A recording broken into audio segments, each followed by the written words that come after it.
السلام عليكم ورحمة الله وبركاته. نحمده ونصلي على رسوله الكريم. أما بعد، أعوذ بالله من الشيطان الرجيم. بسم الله الرحمن الرحيم. فقد قال النبي صلى الله عليه وسلم: لا عدوى ولا طير ولا هام ولا سفر ولا غول وفر من المجروم كفرارك من الأسد. صدق رسول الله صلى الله عليه وسلم. رب اشرح لي صدري ويسر لي أمري واحلل عقدة من لساني يفقهوا قولي. رب يسر ولا تعسر وتمم بالخير وبك نستعين. سبحانك لا علم لنا إلا ما علمتنا إنك أنت العليم الحكيم. எல்லா புகழும் புகழ்ச்சியும் ஏக வல்லவனாகிய அல்லாஹு ஜல்ல ஷானஹு வ தஆலா ஒருவனுக்கே உரித்தாகுக. கண்மணி நாயகம் முஹம்மது ரசூலுல்லாஹ் ஸல்லல்லாஹு அலைஹி வஸல்லம் அவர்களின் மீதும் அன்னாரது அடிச்சுவடுகளை அப்படியே பின்பற்றி நடந்த சத்திய சஹாபாக்கள், தாபிஈன்கள், தபஅ தாபிஈன்கள், ஹுஃபால்கள், ஷுஹதாக்கள், நல்லோர்கள், பெரியோர்கள் என இந்த உம்மத்தினர்களாகிய நம் அனைவரின் மீதும் எல்லாம் வல்ல அல்லாஹின் நல்லருள் என்றென்றும் நிறைவாக உண்டாவதாக. ஆமீன். கண்ணியத்திற்குரியவர்களே, சஃபருடைய மாதத்தின் முதல் ஜுமா இது. பொதுவாக சஃபருடைய மாதம் வந்துவிட்டாலே இந்த சஃபருடைய மாதம் பீடை பிடித்த மாதம். இதில் நாம் எந்த காரியங்கள் செய்தாலும் அந்த காரியம் நிறைவு பெறாது. இன்னும் ஒரு படிக்கு மேலே சொல்ல போனால் சஃபருடைய கடைசி புதன், அந்த கடைசி வார புதன் இருக்கு, ஒடுக்கத்து புதன் என்பதாக சொல்வார்கள். ஒடுக்கத்து புதன் என்றால் என்ன? உண்மையிலேயே ஒடுக்கத்து புதன் என்று ஒன்று இருக்கிறதா? அதில் ஒரு சில அமல்களை எல்லாம் செய்ய சொல்கிறார்களே, அந்த அமல்கள் எல்லாம் செய்ய வேண்டுமா என்பதை நாம் குர்ஆன் ஹதீஸ் ஒளியில், குறிப்பாக இஸ்லாமிய மார்க்கம் மூட நம்பிக்கைகளை எப்படி தகர்க்கிறது என்பதை பற்றி தான் இன்றைய ஜும்மாவுடைய உரை அமையவிருக்கிறது. ஆக எல்லாம் வல்ல இறைவன் நாம் இனி எந்த விஷயங்களை கேட்கவிருக்கிறோமோ அந்த விஷயங்களின்படி அமல் செய்வதற்குண்டான தௌஃபீக்கையும், எவைகளெல்லாம் அல்லாஹும் ரசூலும் நம்மை தவிர்ந்திருக்க சொன்னார்களோ அவைகளை விட்டு தவிர்ந்திருக்கக்கூடிய தௌஃபீக்கையும் எல்லாம் வல்ல இறைவன் நம் அனைவருக்கும் ததல் புரிவானாக. ஆமீன். கண்ணியத்திற்குரியவர்களே, முதலாவதாக அரபுகளிடத்தில் பார்த்தால் ஒரு சில மூட பழக்கங்கள் என்பது இருந்தது. ஐயாமுல் ஜாஹிலியா என்று சொல்லப்படக்கூடிய அறியாமை காலத்தில் ஒரு சில மூட பழக்கங்களை வைத்திருந்தார்கள். உதாரணமாக கெட்ட சகனங்களை எல்லாம் பார்ப்பார்கள். எப்படி கெட்ட சகனங்களை பார்ப்பார்கள் என்று சொன்னால், ஏதாவது ஒரு காரியத்திற்கு புறப்பட வேண்டும் என்று சொன்னால் புறாவை என்ன செய்வார்கள்? பறக்க விடுவார்கள். புறாவை பறக்க விட்டு அந்த புறா வலது பக்கமாக பறந்து சென்றால் அந்த காரியம் அவர்களுக்கு கைகூடும். இல்லை என்றால் அதற்கு நேர்மாற்றமாக இடது பக்கமாக பறந்து சென்றால் அந்த காரியம் அவர்களுக்கு கைகூடாது என்று சொல்லி அவர்களுக்குண்டான ஒரு மூட நம்பிக்கை இது. அப்ப இப்படி மூட நம்பிக்கைகளை ரசூலுல்லாஹி ஸல்லல்லாஹு அலைஹி வஸல்லம் அவர்கள் என்ன செய்தார்கள்? இங்கே தடை செய்கின்றார்கள். ஹதீஸில் வருகிறது, மன் ரத்தத்துஹு தைரா, யார் கெட்ட சனங்களை பார்த்து மின் ஹாஜத்தின், ஏதாவது ஒரு தேவைக்காக வேண்டி யார் கெட்ட சனங்களை பார்ப்பார்களோ ஃபகத் அஷ்ரக, அவர்கள் அல்லாஹ்விற்கு ஷிர்க் வைத்து விட்டார்கள், அவர்கள் அல்லாஹ்விற்கு இணை வைத்து விட்டார்கள் என்று சொல்லி ரசூலுல்லாஹி ஸல்லல்லாஹு அலைஹி வஸல்லம் அவர்கள் இங்கே சொல்லி காட்டுகின்றார்கள். காரணம் என்ன? அந்த புறா இடது பக்கமாக சென்று அது என்ன செஞ்சிருச்சு? கெட்ட சகுனமாக ஆகிவிட்டால் அதனால் அந்த காரியத்தை தள்ளி போடுவார்கள். நம்ம ஊர்ல கூட சொல்லக்கூடிய ஒரு பழக்கம் உண்டு. என்ன? பூனை குறுக்கால போனா என்ன செய்யாது? அந்த காரியம் உருப்படாது. பூனை குறுக்கால போயிருச்சு, அப்ப என்ன செய்யலாம்? போகக்கூடாது. அப்ப கொஞ்ச நேரம் என்ன செய்யணும்? வாசல்ல உட்கார்ந்துட்டு போனோம். கொஞ்சம் வாசப்படியில் ஏதாவது தடுக்கம் என்பது ஏற்பட்டு விட்டால், தடுமாறி கொஞ்சம் நம்ம கீழே உழுதுட்டோம் அப்படின்னு சொன்னாலே கொஞ்ச நேரம் உட்கார்ந்துட்டு போனோம். இல்லைன்னா போன காரியம் உருப்படாது அப்படின்னா இப்படியே கூட சொல்லுவாங்க. போகும்போது எங்க போறீங்க? அப்படின்னு கேட்க கூடாதான். கேட்டா என்ன செஞ்சிருமா? அந்த காரியம் உருப்பெறாது. அப்ப இப்படி ரசூலுல்லாஹி ஸல்லல்லாஹு அலைஹி வஸல்லம் என்ன செய்கின்றார்கள்? கெட்ட சகுனங்கள் பார்ப்பதை இங்கே இஸ்லாமிய மார்க்கம் தடை செய்கிறது. கெட்ட சகுனங்கள் பார்க்க கூடாது. ஒருவேளை அந்த புறா, எப்படி அரபுகள் அந்த புறா வலது பக்கமாக சென்று அது நல்ல சகுனம் என்று எடுத்துக்கொண்டு இப்படி என்ன செய்வாங்க, அந்த புறா வலது பக்கமா பறந்ததுனால எனக்கு இந்த காரியம் கைகூடியது என்று சொல்லி அரபுகள் என்ன செய்வார்கள் என்று சொன்னால், அல்லாஹிற்கு இணை வைத்து, அதாவது அல்லாஹும் புறாவையும் ஒன்றாக இணை வைத்து பேசினார்கள் என்ற ஒரே காரணத்தினால் ரசூலுல்லாஹி ஸல்லல்லாஹு அலைஹி வஸல்லம் அவர்கள் இதே போன்று கெட்ட சகுனங்களை பார்க்க கூடாது என்று சொல்லி இங்கே தடை செய்கின்றார்கள். சரி, நல்ல சகுனங்களை பார்க்கலாமா? இஸ்லாமிய மார்க்கம் என்ன சொல்கிறது சொன்னால், தாராளமாக நல்ல சகுனங்களை பார்க்கலாம். ஏனென்றால் ஹுதைபியா உடன்படிக்கையின் பொழுது நமக்கு தெரியும், எல்லா சஹாபாக்களும் ரசூலுல்லாஹி ஸல்லல்லாஹு அலைஹி வஸல்லம் அவர்களும் இஹ்ராமை கட்டியவர்களாக, உம்ராவை நியத் செய்தவர்களாக அங்கே ஹுதைபியாவில் தடை செய்யப்படுகின்றார்கள். இதற்கு மேல் என்ன செய்யக்கூடாது, நீங்கள் வரக்கூடாது என்று சொல்லி காஃபிர்களால் தடை செய்யப்படுகின்றது. மக்காவில் இருந்து ஒரு 4 நபர்கள் ரசூலுல்லாஹி ஸல்லல்லாஹு அலைஹி வஸல்லம் சந்திப்பதற்காக வருகிறார்கள். அந்த 4ல ஒருத்தருடைய பெயர் சுஹைல் என்று சொல்லி பெயர். இப்ப ரசூலுல்லாஹி ஸல்லல்லாஹு அலைஹி வஸல்லம் அந்த 4 பேருடைய பெயர்களும் சொல்லி அதில் ஒரு பெயர் சுஹைல் என்றும் சொல்லப்படுகிறது. அப்ப ரசூலுல்லாஹி ஸல்லல்லாஹு அலைஹி வஸல்லம் சொல்றாங்க, சுஹைல் வருகிறாரா? உண்மையிலேயே அந்த காரியம் நமக்கு சுஹைலாக ஆகிவிடும். அதாவது அரபியில் சுஹைல் என்று சொன்னால் லேசு, இலகு என்ற அர்த்தம். சுஹைல் வந்து பேசுகிறாரா, நமக்கு அந்த காரியம் மிகவும் லேசாக ஆகும் என்று சொல்லி இப்படி ஒரு பாசிட்டிவாக, இப்படி ஒரு நற்குறியாக அதை எடுத்துக்கொள்ள வேண்டுமே தவிர அதை நாம் ஒரு கெட்ட சகுனமாக எடுத்துக்கொள்ள கூடாது என்று சொல்லி ரசூலுல்லாஹி ஸல்லல்லாஹு அலைஹி வஸல்லம் அவர்களே சொல்லி காட்டுகின்றார்கள். ஒருவேளை கெட்ட சகுனம் பார்ப்பதாக இருந்தால் இந்த 3 விஷயங்கள் நீங்கள் காணலாம். ஹதீஸ்ல 3 விஷயங்களை காணலாம் வருதே தவிர அந்த 3 விஷயங்கள் இருக்கும் ஹதீஸ்ல வரல. எந்தெந்த 3 விஷயங்கள்? முதலாவதாக ரசூலுல்லாஹி ஸல்லல்லாஹு அலைஹி வஸல்லம் சொல்றார்கள், அல் மர்ஆ, கெட்ட சகுனம் ஏற்படுவதாக இருந்தால், ஒருவேளை அல்லாஹ் தஆலா கெட்ட சகுனம் என்று ஒன்று வைத்து இருந்தால் இந்த 3 விஷயங்களை வச்சுக்கலாம். முதலாவது அல் மர்அத், பெண், அதாவது மனைவி. மனைவி மூலமாக என்ன செய்யலாம்? கெட்ட சகுனம் என்பது ஏற்படலாம். இரண்டாவதாக வல் ஃபரஸ், நாம் வைத்திருக்கக்கூடிய வாகனத்தின் மூலமாக ஒரு கெட்ட சகுனம் என்பது ஏற்படலாம். மூன்றாவதாக வத்தார், நாம் வைத்திருக்கக்கூடிய வீடு, அந்த வீட்டின் மூலமாக கெட்ட சகுனம் என்பது ஏற்படலாம் என்று சொல்லியிருக்கின்றார்களே தவிர என்ன செய்யாது, அதன் மூலமாக கெட்ட சகுனங்கள் என்பது ஏற்படாது. அப்போ இந்த 3 விஷயங்கள், மனைவி, வாகனம், வீடு, இந்த 3 விஷயங்கள் யாருக்கு முறையாக நன்றாக அமைத்து தந்து விட்டானோ அவர்கள் வாழ்க்கை நன்றாக இருக்கும் என்று சொல்லி இந்த ஹதீஸின் மூலமாக ரசூலுல்லாஹி ஸல்லல்லாஹு அலைஹி வஸல்லம் சொல்லி தருகிறார்கள். ஒருவேளை கெட்ட சகுனம் இருந்தா அதுல இருக்கும் சொல்றாங்க தவிர அதில் கெட்ட சகுனம் இல்லை என்றுதான் இங்கே ஹதீஸிலே சொல்லப்பட்டிருக்கிறது. ஆக இங்கே கெட்ட சகுனம் என்பது பார்க்க கூடாது. மார்க்கத்தில் நல்ல சகுனங்களை பார்க்கலாம். உதாரணமாக நாம் ஏதாவது ஒரு வேலைக்கு சென்று கொண்டிருக்கும் பொழுது ஸ்பீக்கர்ல இப்படி ஒரு அனௌன்ஸ்மென்ட் பண்றாங்க. என்ன அனௌன்ஸ்மென்ட் பண்றாங்க? வெற்றி வெற்றி என்பதாக ஒரு அனௌன்ஸ்மென்ட் பண்ணப்படுகிற ஒரு அறிவிப்பு செய்யப்படுகிறது சொன்னால் அதே நாம் ஒரு நற்செய்தியாக நாம் எடுத்துக்கொள்ளலாம். அது ஒரு நல்ல சகுனமாக எடுத்துக்கொள்ளலாம் என்று சொல்லி நாம் ஹதீஸ்களில் காண முடியும். ஆக அரபுகளிடத்தில் உள்ள ஒரு மோசமான ஒரு மூடப்பழக்கம் கெட்ட சகுனங்களை பார்ப்பது. இரண்டாவதாக ஒரு மூடப்பழக்கம் இருந்தது, அதுதான் தொற்று நோய். தொற்று நோய் இருக்கிறது என்று சொல்லி அரபுகள் நினைத்துக் கொண்டுதான் இருக்கிறார்கள். ஏன், தற்பொழுது இந்த உலகம் முழுவதும் நினைத்துக் கொண்டுதான் இருக்கிறது. ஆனால் ரசூலுல்லாஹி ஸல்லல்லாஹு அலைஹி வஸல்லம் அவர்கள் அப்படியே சொல்லிவிட்டார்கள், லா அதுவா, தொற்று நோய் என்பது கிடையாது. கிட்டத்தட்ட 50க்கும் மேற்பட்ட ஹதீஸ்களில் ரசூலுல்லாஹி ஸல்லல்லாஹு அலைஹி வஸல்லம் அவர்கள் தொற்று நோய் கிடையாது என்று சொல்லி இருக்கிறார்கள். இப்படி தொற்று நோய் கிடையாதுன்னு சொன்னோனே ஒரு சஹாபி வந்து கேட்கிறார்கள் ரசூலுல்லாஹி ஸல்லல்லாஹு அலைஹி வஸல்லம், யா ரசூலல்லாஹ், நீங்கள் தொற்று நோய் கிடையாது என்று சொல்கிறீர்கள், ஆனால் எனது ஒரே ஒரு ஒட்டகத்திற்கு சொறி நோய் ஏற்பட்டது, அதற்கு சொறி என்பது வந்தது. அந்த ஒரு ஒட்டகத்திற்கு ஏற்பட்டதா என்ன ஆயிடுச்சுன்னா மீதமுள்ள எனது தொழுவத்தில் உள்ள 99 ஒட்டகத்திற்கும் அந்த சொறி நோய் வந்து விட்டதை யார் சொல்லலாம்.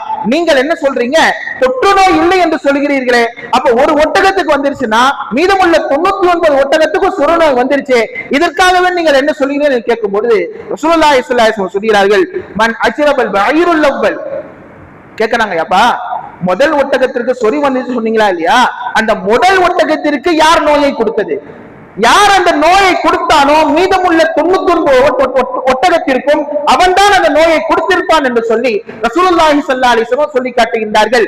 ஆக ஒரு நோய் வந்தது என்று சொன்னால் அது இவர் மூலியமாக வந்தது, நான் அவர் பக்கத்தில் இருந்தேன், நல்லானு போட்டுக் கொண்டிருச்சு. இப்போ சமீபத்தில் முடிஞ்ச ஒரு மிகப்பெரிய ஒரு நாடகம், கொரோனா என்று சொல்லப்படுகிற ஒரு மிகப்பெரிய ஒரு நாடகம், அது தொற்று நோய் என்பதே அல்ல. ஒரு சில அஜெண்டாக்களால், ஒரு சில இலுமினாட்டிகளுடைய ஃப்ரீமேன்ஷன்களுடைய ஒரு முயற்சியால் ஏற்பட்டப்பட்டதுதான் இந்த கொரோனாவுடைய நாடகம். என்னெல்லாம் செஞ்சாங்க கொஞ்சம் யோசிச்சு பாருங்க. சளி வந்துருச்சுன்னா கொரோனா, மூச்சு திணறல் ஏற்பட்டா கொரோனா, ஜுரம் வந்தா கொரோனா என்று சொல்லி எல்லாத்தையும் குவாரண்டைன் செய்து தனித்தனியாக எடுத்து வைத்திருந்தார்கள். ஆனால் அப்பொழுதே ரசூலுல்லாஹி ஸல்லல்லாஹு அலைஹி வஸல்லம் சொல்லிட்டார்கள், லா அதுவா, தொற்று நோய் என்பது கிடையாது. ஒருவேளை உங்களுக்கு அந்த நோய் வந்தது என்று சொன்னால் அது அல்லாஹ்வின் புறத்திலிருந்து தான் வந்தது என்று சொல்லி இந்த ஹதீஸில் ரசூலுல்லாஹி ஸல்லல்லாஹு அலைஹி வஸல்லம் சொல்லி இருக்கிறார்கள். 4 விஷயங்கள் எனது உம்மத்தார்கள் விடவே மாட்டார்கள். ஹதீஸ்ல வருது, அபூதாவுதில் பதிவு செய்யப்பட்டுள்ளது. 4 விஷயங்கள் எனது உம்மத்தினர்கள் விடவே மாட்டார்கள். முதலாவதாக சொல்கிறார்கள், அந்நியாக, ஒப்பாரி வைப்பது. மையத்துக்கு முன்னாடி குறிப்பாக பெண்கள் அவர் செஞ்ச நல்லது கெட்டது எல்லாம் சொல்லி என்ன செய்வாங்க, அழுதுகிட்டே இருப்பாங்க. நீ இப்படி செஞ்சியே அப்படி செஞ்சியன்னு சொல்லி வீட்டில் ஒப்பாரி சத்தம் என்பது கேட்கும். இந்த விஷயம் கியாமத் வரைக்கும் எனது உம்மத்து விட மாட்டாங்க. இரண்டாவதாக ரசூலுல்லாஹி ஸல்லல்லாஹு அலைஹி வஸல்லம், யாரையாவது ஒரு ஆணையோ அல்லது பெண்ணையோ லேசான முறையில் என்ன செய்வது, அவதூறுகளை சொல்வது. இவர் அப்படிப்பட்ட ஒரு இந்த பொம்பளை இருக்காரு, இந்த பொம்பளை சரியான பொம்பளை இல்ல, விசாரிக்காத முறையில் ஏதோ வாய்க்கு வந்தபடி என்ன செய்வார்கள், வாய்க்கு வந்தபடி இப்படி புறங்களை கட்டுவார்கள், இப்படி அவதூறுகளை சொல்வார்கள். இந்த உம்மத்து என்ன செய்யாது, இந்த செயலை விடாது. மூன்றாவதாக சொல்லினார் ரசூலுல்லாஹி ஸல்லல்லாஹு அலைஹி வஸல்லம், அல் அதுவா, தொற்று நோய் இருக்கிறது என்று சொல்லி அந்த உம்மத்து நம்பிக்கொண்டுதான் இருக்கும். கியாமத் வரைக்கும் தொற்று நோய் இருக்கிறது என்று சொல்லி நம்பிக்கொண்டுதான் இருக்கும். கடைசியாக 4ஆவதாக சொல்கிறார்கள், அன்வா முத்திர்னா பிகதா பிகதா, அதாவது நட்சத்திரங்களை வைத்து ஜோசியம் பார்ப்பது. நட்சத்திரத்தை வைத்து இந்த நட்சத்திரம் இங்கே இருந்தால் இப்படி மழை பொழியும், இந்த நட்சத்திரம் இங்கே இருந்தால் இப்படி மழை பொழியும் என்று எனது உம்மத்தினர்கள் இந்த 4 செயலும் விடமாட்டார்கள் என்று சொல்லி ரசூலுல்லாஹி ஸல்லல்லாஹு அலைஹி வஸல்லம் சொல்லி காட்டுகின்றார்கள். ஆக இவைகள் எல்லாம் ஒரு மூட பழக்கமாக அரபுகள் வைத்திருந்தார்கள். அது மாத்திரமல்ல, இந்த உம்மத்திலும் பெரும்பாலானவர்கள் இந்த மூட பழக்கத்தில் இருக்கிறார்கள் என்பதையும் இங்க ரசூலுல்லாஹி ஸல்லல்லாஹு அலைஹி வஸல்லம் சொல்லி காட்டுகின்றார்கள்.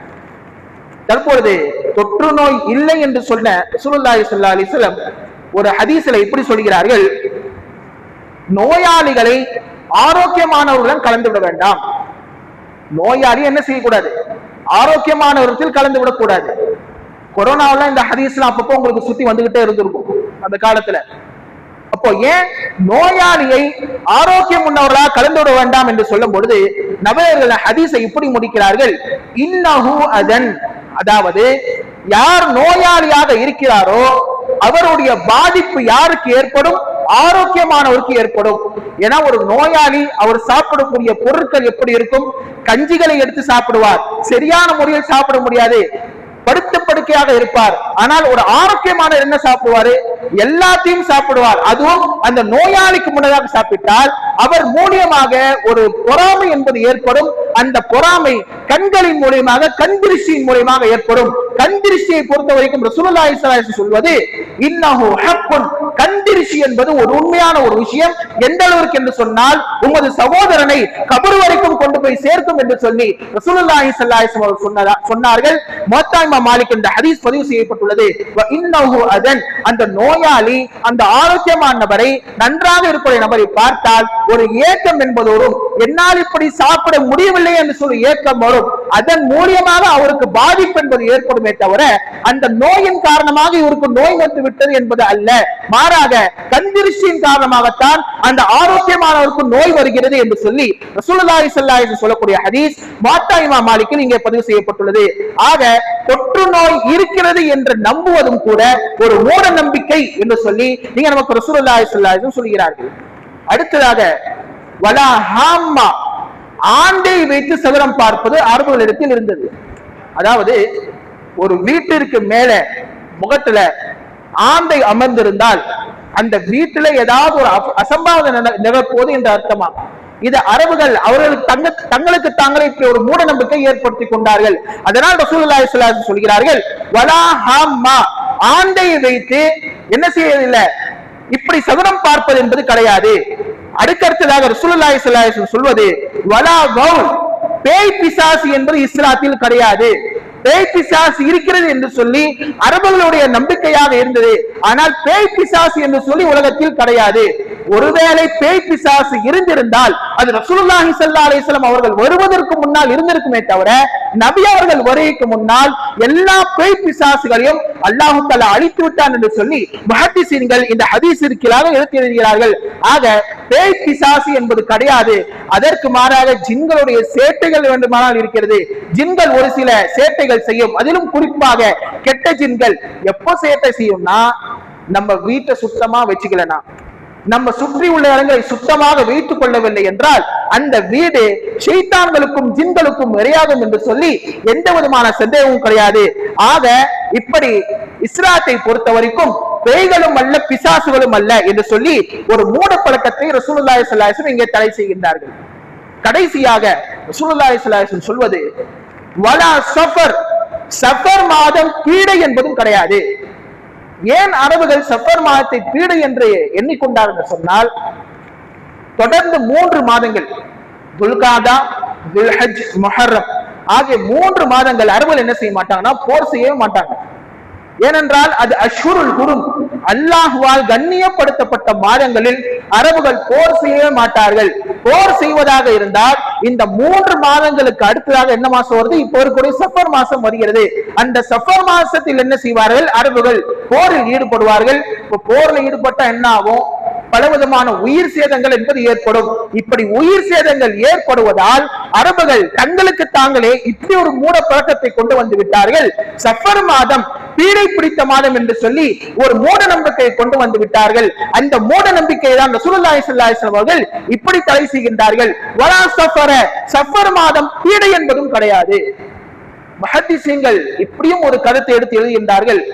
அரபுகள் இடத்துல இந்த ஒரு மூட பழக்கம், ஒரு மூட நம்பிக்கை என்னவென்று சொன்னால், ஒவ்வொரு மனிதர்களுடைய வயிற்றிலையும் சஃபர் என்று சொல்லப்படக்கூடிய ஒரு பாம்பு இருக்கிறதா. இது அவங்களுடைய மூட நம்பிக்கை. அரபுகளுடைய மூட நம்பிக்கை என்னது, சஃபர் அப்படின்னு சொல்லி ஒரு பாம்பு இருக்குதா. அந்த பாம்பு என்ன செய்யும்னா அந்த மனிதனையே மூழ்கி விடும். எனவே சஃபர் பீடை பிடித்தது என்று சொல்லி அரபுகள் இப்படி தங்களுக்கு தாங்களே ஒரு மூட நம்பிக்கையை வைத்துக் கொண்டிருந்தார்கள். இதைதான் ரசூலுல்லாஹி ஸல்லல்லாஹு அலைஹி வஸல்லம் அவர்கள் வலா சஃபர, சஃபர் மாதமும் சரி அல்லது நீங்கள் சொல்லக்கூடிய அந்த சஃபர் என்று சொல்லக்கூடிய பாம்பும் சரி அவைகள் எதுவும் கிடையாது, அது பீடையும் அல்ல என்று சொல்லி இங்க ஹதீஸில் சொல்லி காட்டுகிறார்கள். பொதுவாக நாம் காலங்களை திட்டக்கூடாது. அல்லாஹ் தஆலாவே சொல்கிறார், என்னை ஆதமுடைய மகன் திட்டுகின்றான், அவன் காலத்தை திட்டுகின்றான், காலம் நானாக இருக்கின்றேன்.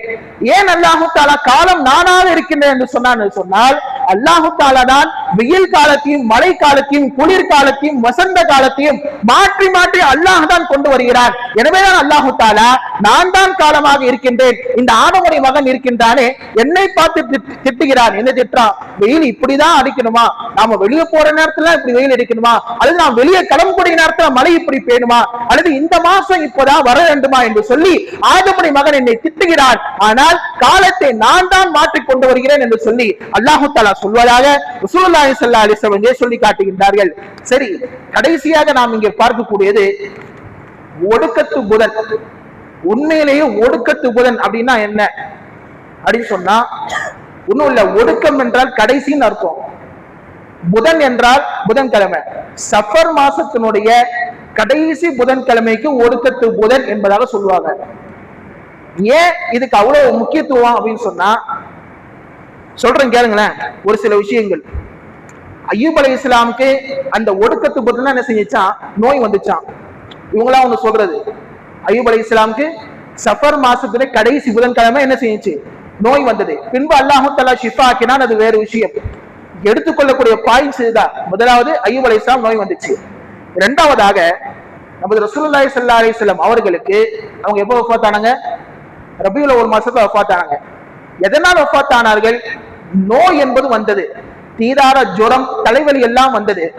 வந்தது எப்போ, சஃபர் மாசத்துல கடைசி புதன்கிழமை வந்தது. சஃபர் மாசத்துல கடைசி புதன்கிழமை வந்தது. மூணாவதா ஒரு காரணம் இங்க சொல்றாங்க என்னன்னா, உலகத்துல அல்லாஹு தாலா 3,20,000 எவ்வளவு 3,20,000 முசீபத்துகளை ஒடுக்கத்து புதன் என்றுதான் அல்லாஹு தாலா இறக்குகிறான். இப்ப இதெல்லாம் காரணம் வச்சுதான் ஒடுக்கத்து புதன் என்று ஒரு சில அவங்க எல்லாம் செய்ய சொல்லுவாங்க. மாவரை எடுத்து என்ன செய்யணும், ஒரு நல்ல தண்ணியில கழுவி ஆயத்துக்களை வச்சு என்ன செய்யணும், எழுதி நம்ம சாப்பிடணும். பண ஓலையில ஆயத்துக்களை எழுதி நல்லா கழுவி என்ன செய்யணும், சாப்பிடணும். இப்படியெல்லாம் ஒரு சில அமல்கள். இதற்கும் இஸ்லாத்திற்கும் எந்த வித சம்பந்தமும் கிடையாது. நல்லா புரிஞ்சுங்க, இதற்கும் இஸ்லாத்துக்கும் எந்த வித சம்பந்தமும் கிடையாது. ஒருவேளை அதாவது என்ன சொல்ல வராங்கன்னா, அந்த புதன்கிழமை என்று பலவிதமான முசீபத்துகள் நிகழ்ந்தது. எந்த அளவுக்குன்னா ரசூலுல்லாஹ்வுடைய நோயை அந்த அன்னைக்குதான் ஆரம்பமாச்சுன்னு சொன்னா, அவர்களை பார்த்து நாம் கேட்கக்கூடிய கேள்வி என்னவென்றால், சரி ஒடுக்கத்து புதன் என்பதால் அந்த புதனை பீடை பிடித்த புதன் என்று சொல்கிறீர்களே, ரசூலுல்லாஹி ஸல்லல்லாஹு அலைஹி வஸல்லம் அவங்க வஃபாத்தான மாசம் என்ன, ரபியுல் அவ்வல் மாசம். ரபியுல் அவ்வல் மாசம் யாராவது பீடை என்று சொல்வார்களா? மரணமும் சரி, நோயும் சரி, முசீபத்துகளும் சரி, அல்லாஹ் ஒருவருக்கு நாடினால் அது புதன்கிழமை என்று பார்க்காது, அது வியாழக்கிழமை என்று பார்க்காது, அது வெள்ளிக்கிழமை என்று பார்க்காது. நாட்களை எல்லாம் குறித்து கொண்டு அந்த நோய்களோ அல்லது ஒரு முசீபத்துகளோ வராது. மாறாக அல்லாஹ் நாடினால் அந்த முசீபத்துகள் நம்மை பிடித்தே தீரும் என்று சொல்லி திருக்குர்ஆனில் அல்லாஹ் தஆலா சொல்லி காட்டுகின்றார். இடங்களில் கூட இப்படியும் நாம் உதாரணங்களை சொல்லலாம். என்ன உதாரணம்னா, உஹதுடைய யுத்தத்துல முஸ்லிம்களுக்கு படுதோல்வி என்பது கிடைத்தது. ஆனா அதற்கு நேர் மாற்றமா பத்ருடைய இடத்துல முஸ்லிம்களுக்கு வெற்றி கிடைச்சதா இல்லையா? அதனால இடத்தை வச்சு என்ன செய்யக்கூடாது, சகுனங்களை பார்ப்பதோ, இந்த இடம் தீய இடம் என்று சொல்ல யாராவது சொல்லியிருக்காங்களா? உஹது மலை போக கூடாது, ஏன்னா என்ன முஸ்லிம்களுக்கு தோல்வி ஏற்பட்டிருக்கு அப்படின்னு யாராச்சும் சொல்லி இருக்கிறார்களா? ஒரு முஸ்லிம்களுக்கு நேர்மறையான சிந்தனை இருக்க வேண்டுமே தவிர எதிர்மறையான சிந்தனை என்பது கூடாது. அதேதான் ரசூலுல்லாஹி ஸல்லல்லாஹு அலைஹி வஸல்லம் அவர்கள் அந்த உஹது மலையை பார்த்து இப்படி சொன்னார்கள், ஹாதா ஜபலுன் யுஹிப்புனா வ யுஹிப்புஹு. அந்த உஹது மலை இருக்கின்றதே, அந்த உஹது மலை நம்மையும் பிரியப்படுகின்றது, நாமும் அந்த உஹது மலையை பிரியப்படுகிறோம் என்று சொல்லி ரசூலுல்லாஹி ஸல்லல்லாஹு அலைஹி வஸல்லம் ஏன் சொன்னாங்க? அந்த இடத்தை சஹாபாக்கள் பிற்காலத்தில் தவறாக எண்ணிவிடக் கூடாது. இந்த இடத்துல நமக்கு தோல்வி வந்தே என்று சொல்லி தவறாக எண்ணிவிடக் கூடாது என்பதன் காரணத்தினால் அந்த இடத்தை ரசூலுல்லாஹி ஸல்லல்லாஹு அலைஹி வஸல்லம் குறிப்பிட்டு இங்கே சொல்லி காட்டுகின்றார்கள். நபி அவர்களுக்கு உஹது மலை மட்டுமா நேசம் வைத்திருக்கிறது? எந்த அளவுக்கு என்று சொன்னால், மிம்பர் படியும் கூட நபி அவர்கள் சாய்ந்து அவர்கள் குத்பா செய்த அந்த கட்டையும் கூட நபி அவர்கள் மீது நேசம் வைத்து அழுது என்று சொல்லி எல்லாம் வரலாற்றில் பதிவாகி இருக்கிறது. ஆக அந்த ஒரு காரணத்தினால் ரசூலுல்லாஹி ஸல்லல்லாஹு அலைஹி வஸல்லம் நோய் ஏற்பட்டது, அய்யூப் அலைஹிஸ்ஸலாம் அவர்களுக்கு நோய் ஏற்பட்டது என்ற ஒரு காரணத்தினால் சஃபர் மாதத்தினுடைய கடைசி புதன், அதாவது ஒடுக்கத்து புதன் என்பது இஸ்லாத்தில் அல்ல. ஒருவேளை அந்த புதன்கிழமையை ஒரு துக்க நாளாக எடுத்துக்கொண்டால், நாம் எல்லோருக்கும் கேட்பது ஒன்றுதான், எல்லாருக்கும் முசீபத்து வரதான் செய்யுது, எல்லாமே முசீபத்துகள் வரவும் செய்து, அந்த நேரத்தில் நல்லது நடக்கவும் தான் செய்யுது. நல்ல நேரம் கெட்ட நேரம் என்று சொல்லி இஸ்லாத்தில் அல்ல. அப்ப இஸ்லாத்தில் அல்லாத விஷயத்தை ஏன் இங்கே புகுத்தப்படுகிறது என்று சொல்லி ஒவ்வொருவரும் நான் இங்கே சிந்தித்து பார்க்க வேண்டும். ஆக சஃபர் மாதம் பீடி என்பதும் கிடையாது, ஒடுக்கத்து புதன் என்பதும் கிடையாது. யாரும் அந்த ஒரு மூட நம்பிக்கையில் மூழ்கிவிடவும் வேண்டாம் என்று சொல்லி உங்களுக்கு நான் இங்கே சொல்லி காட்டுகின்றேன். ஆக எல்லாம் உள்ள இறைவன் அல்லாஹும் ரசூலும் எந்தெந்த விஷயங்களை எடுக்க சொன்னார்களோ அந்த விஷயங்களை எடுத்து நடப்பதற்கும், எதை விட்டும் தவிர்ந்திருக்க சொன்னார்களோ அவைகளை விட்டும் தவிர்ந்து நடப்பதற்கும் அல்லாஹு தஆலா நம் அனைவருக்கும் தௌஃபீக் செய்வானாக. ஆமீன். வ ஆகிரு தஅவானா அல்ஹம்துலில்லாஹி ரப்பில் ஆலமீன். சுன்னத்துல்லாஹ் தொழுது கொள்ளுங்கள்.